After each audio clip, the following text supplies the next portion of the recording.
Hi, I'm Derrick Silas, the Director of Electronic Communications for the City of Enid. Our topic for today is how to interact with the police officer. Today, my special guest is Sergeant Tim Jacobi of the Enid Police Department. Welcome, Tim. Thank you, Derrick. Nice to be here. All right.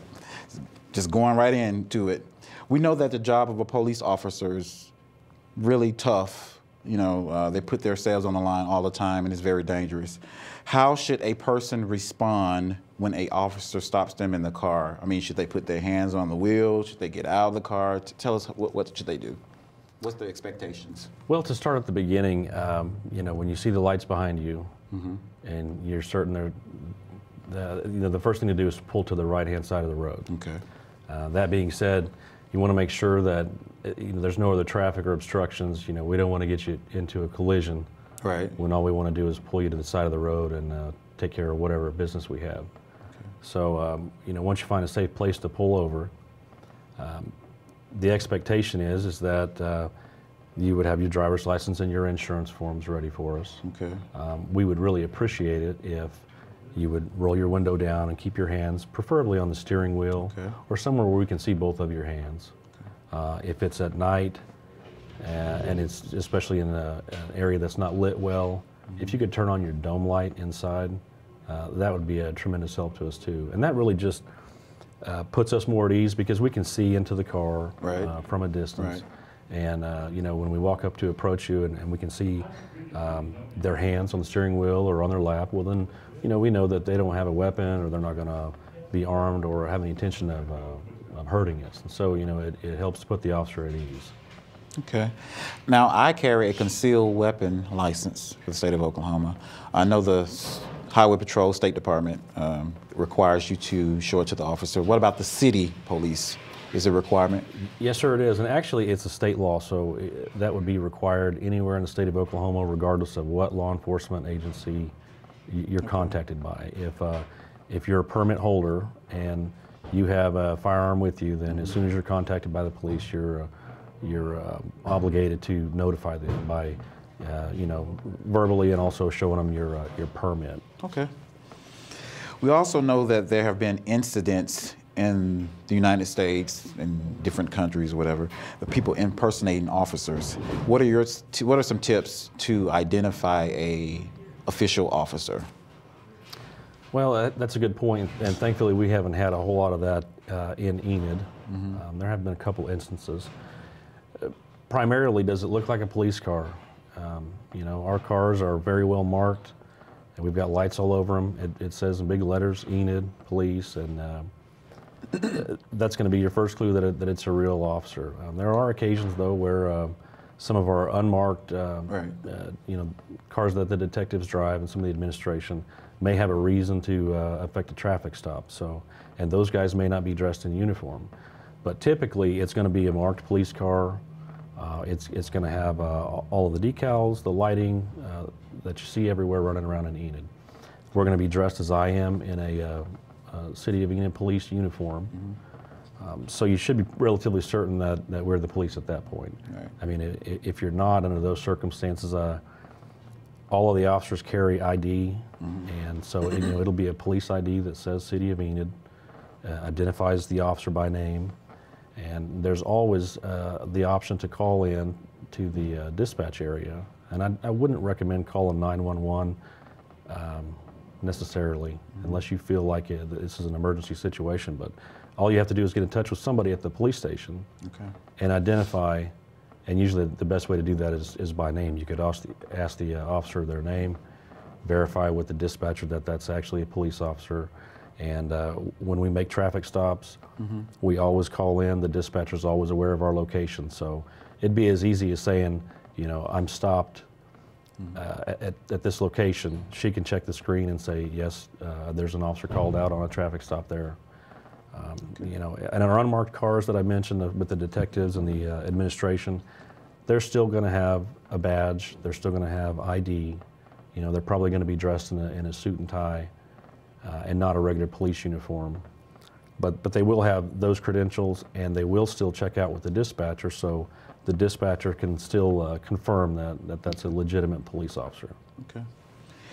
Now, there could be a reason that a police officer comes to your home. I know a couple months ago, near New Year's Eve, I was sleeping in the bed, and one of the Enid police officers rang my doorbell, and I went to the door, found out it was a police officer. I was like, I wonder whether they're here. Anyway, someone had hit my car, my truck, and ran.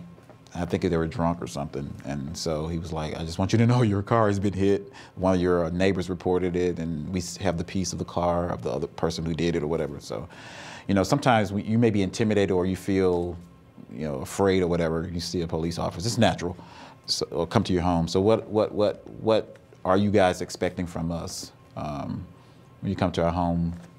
It could be something you're trying to help us, or it could be something you may be the problem, but what are your expectations? Well, yeah, I mean, because we want to make sure everything is safe between the police officer and the people in the house. So, and there's a lot of reasons why we might be knocking on your door. Right. And like you said, the first inclination is to think, what's wrong or what have I done wrong? And it could be something simple like that. We want to let you know that somebody ran into your car that's parked out front.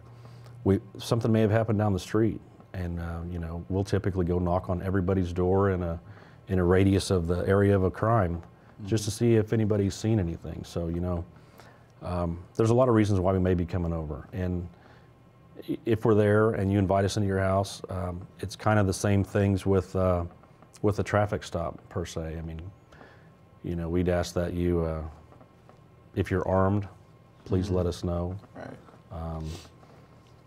It's not quite as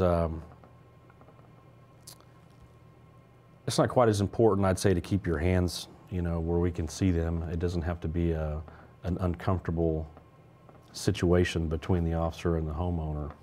But I would just ask that if you look at it through our eyes, the chances are good that we don't know who you are. You know that we're the police, but we don't really know anything about you. Right. Whatever our business is there, we'd like to just take care of it and leave. Get out of your hair, so to speak. Okay. So whatever you can do to help us expedite that is great. And we just have one job to do there, and when we're done, we'll be on our way. Great. Now, another incident, a person could be on the street jogging, walking, what have you, and they may be approached by a police officer. How should a person interact when they're stopped on the street, in the street like that?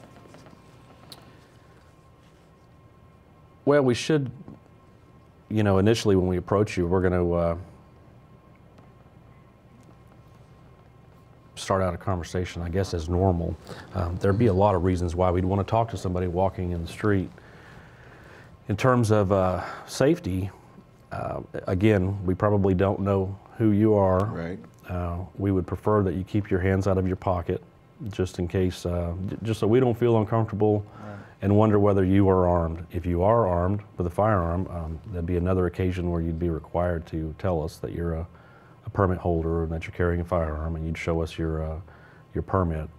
But it's just like when we come to someone's house, there could be a lot of reasons why we want to stop and talk to you. Okay. It doesn't necessarily mean that you're in trouble or we think you're a bad guy.